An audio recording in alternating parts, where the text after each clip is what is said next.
ಎಲ್ಲರಿಗೂ ನಮಸ್ಕಾರ. ದ್ವಿತೀಯ PUC ಪೂರ್ವಸಿದ್ಧ ಪರೀಕ್ಷೆ 2024-25 ಸಾಲಿನಲ್ಲಿ ನಡೆಯುವಂಥ ಪ್ರಶ್ನೆ ಪತ್ರಿಕೆ ಇದು. ಈಗ 2020ರಲ್ಲಿ ಕೂಡ ಬಹು ನಿರೀಕ್ಷಿತ ಪ್ರಶ್ನೆಗಳು ಈ ಪ್ರಶ್ನೆ ಪತ್ರಿಕೆಯಲ್ಲಿ ಕಾಣಬಹುದು. ವಿಷಯ ವ್ಯವಹಾರ ಅಧ್ಯಯನ, ಗರಿಷ್ಠ ಅಂಕಗಳು 90ಕ್ಕೆ ಇರುತ್ತೆ. ಸೊ ಅಲ್ಲಿ ಸೆಕ್ಷನ್ ಎ ಅಲ್ಲಿ ಕೊಟ್ಟಿರುವಂಥ ಸರಿಯಾದ ಉತ್ತರವನ್ನು ಆರಿಸಿ ಬರೆಯಲಿ. ನಿರ್ವಹಣೆ ಡ್ಯಾಶ್ ಆಗಿದೆ ಅನ್ನೋದು ಸರಿಯಾದ ಉತ್ತರ. ಸಿ ಕಲೆ ಮತ್ತು ವಿಜ್ಞಾನ ಇರುವಂತೆ ಕರಿತೀವಿ. ಯೋಜನೆಗೆ ಸಂಬಂಧಿಸಿದಂತೆ ಈ ಕೆಳಕಂಡ ಯಾವ ಹೇಳಿಕೆಯು ಸರಿಯಾದದಲ್ಲ. ಆಪ್ಷನ್ ಸಿ ಯೋಜಿಸುವಿಕೆ ನಿರ್ವಹಣೆ ಅಂತಿಮ ಕಾರ್ಯವಾಗಿದೆ. ಮೂರನೇ ಪ್ರಶ್ನೆ, ಇವುಗಳಲ್ಲಿ ಯಾವ ಕಾರ್ಯೇತರ ತರಬೇತಿಯ ವಿಧಾನವಾಗಿದೆ? ಸರಿಯಾದ ಉತ್ತರ ವಿದ್ಯಮಾನಗಳ ಅಧ್ಯಯನ ಅಂತ ಕರಿತೀವಿ ನಾವು. ನಾಲ್ಕನೇ ಪ್ರಶ್ನೆ, ಅಬ್ರಹಂ ಮಾಸ್ಲೋರವರ ಅಗತ್ಯಗಳ ಮಾರ್ಗದರ್ಶಿನಿಯಲ್ಲಿ ಅತ್ಯಂತ ಮೇಲಸ್ತರ ಅಗತ್ಯತೆ ಅಂತ ಕರಿತೀವಿ. ಸರಿಯಾದ ಉತ್ತರ ಡಿ ಸ್ವಯಂ ಸಾಧನೆಯ ಅಗತ್ಯತೆ ಅಂತ ಕರಿತೀವಿ. ಐದನೇ ಪ್ರಶ್ನೆ, ವಿಶ್ವ ಗ್ರಾಹಕರ ಹಕ್ಕುಗಳ ದಿನಾಚರಣೆಯನ್ನು ಆಚರಿಸಲ್ಪಡುವ ದಿನಾಂಕ ಅಂತ ಕರಿತೀವಿ. ಆಪ್ಷನ್ ಬಿ ಮಾರ್ಚ್ 15ರಿಂದ ನಾವು ಗ್ರಾಹಕರ ಹಕ್ಕನ್ನು ಆಚರಿಸುತ್ತೇವೆ.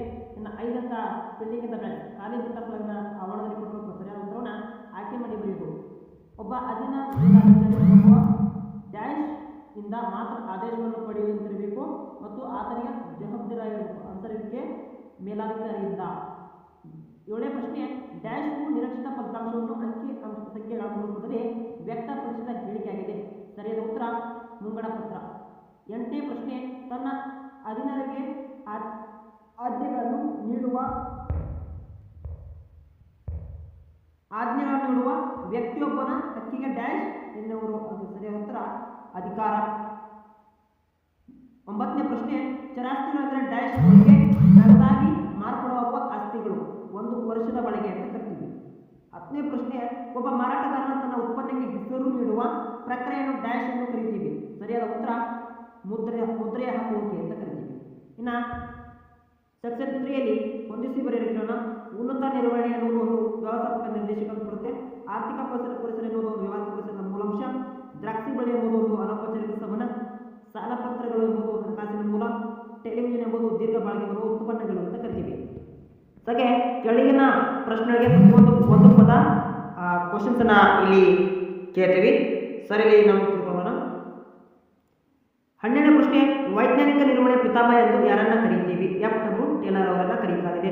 ಅಥವಾ ಸಾಮಾನ್ಯ ಪಿತಾಮಹ ಅಂತ ಕೇಳಿದ್ರೆ ಹೆನ್ರಿ ಫೈಲ್ ಅಂತ ಕರಿತೀವಿ ನಾವು. ಅದರಲ್ಲಿ 2ರಲ್ಲಿ ಒಂದು ಬರುತ್ತೆ.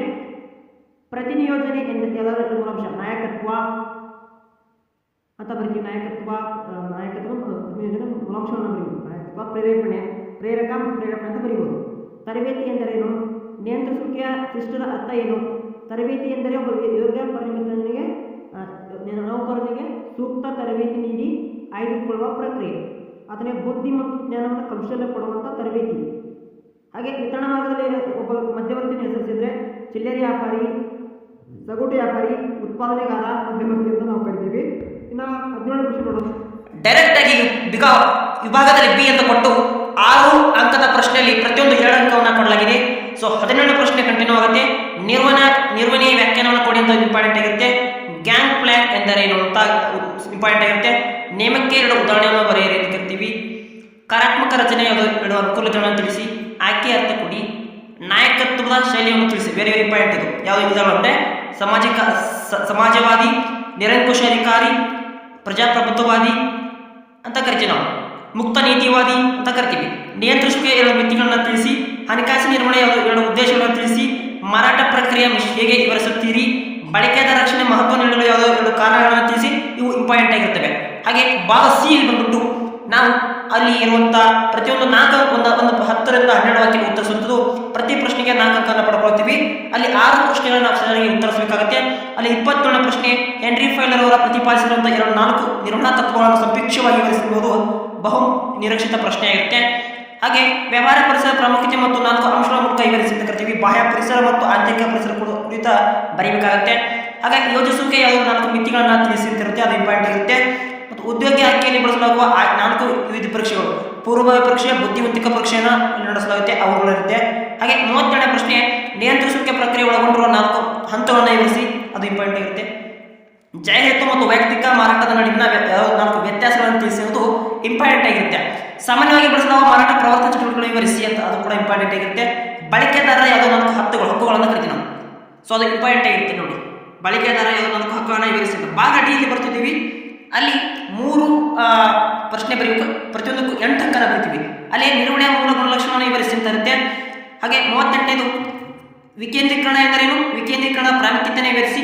ಸಾಮಾನ್ಯವಾಗಿ ಬಳಸುವ 8 ನೇಮಕಾತಿಯ ಬಾಹ್ಯ ಮೂಲಗಳನ್ನು ವಿವರಿಸಿ, ಅದು ಇಂಪಾರ್ಟೆಂಟ್ ಆಗಿರುತ್ತೆ. ಮಾರಾಟ ಪ್ರಕ್ರಿಯೆ 8 ಕಾರ್ಯಗಳನ್ನು ವಿವರಿಸಿ ಎನ್ನುವುದು ಈ ಪ್ರಶ್ನೆ ನೋಡಿ.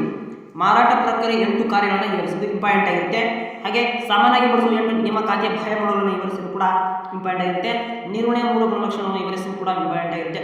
ಓಕೆ, ಈ ವಿಡಿಯೋ ಇಷ್ಟವಾಗಿದ್ರೆ ನಮ್ಮ ಚಾನಲ್ ಸಬ್ಸ್ಕ್ರೈಬ್ ಮಾಡ್ಕೊಳ್ಳಿ, ಹಾಗೆ ಬೆಲ್ ಐಕಾನ್ ಕ್ಲಿಕ್ ಮಾಡೋ ಮೂಲಕ ಹೆಚ್ಚಿನ ವಿದ್ಯಾರ್ಥಿಗಳಿಗೆ ವಿಡಿಯೋ ತಲುಪುತ್ತೆ. ಸೊ ನಿಮ್ಮ ಗ್ರೂಪ್ಗಳಿಗೆ ವಿಡಿಯೋನ ಶೇರ್ ಮಾಡ್ಕೊಳ್ಳಿ ಅಂತ ಹೇಳ್ತಾ, ಮುಂದಿನ ದಿನಗಳಲ್ಲಿ ಇಂಗ್ಲೀಷ್ ಸಂಬಂಧಪಟ್ಟಂತ ಇಂಗ್ಲೀಷ್ ಮೀಡಿಯಮಲ್ಲಿ ಸಂಬಂಧಪಟ್ಟಂತ ಈ ಬಿಸ್ನೆಸ್ ಕ್ವೆಶ್ಚನ್ ಪೇಪರ್ ಅನ್ನು ಅಪ್ಲೋಡ್ ಮಾಡಲಾಗುತ್ತೆ. ಸೊ ಅಲ್ಲಿವರೆಗೆ ಥ್ಯಾಂಕ್ ಫಾರ್ ವಾಚಿಂಗ್.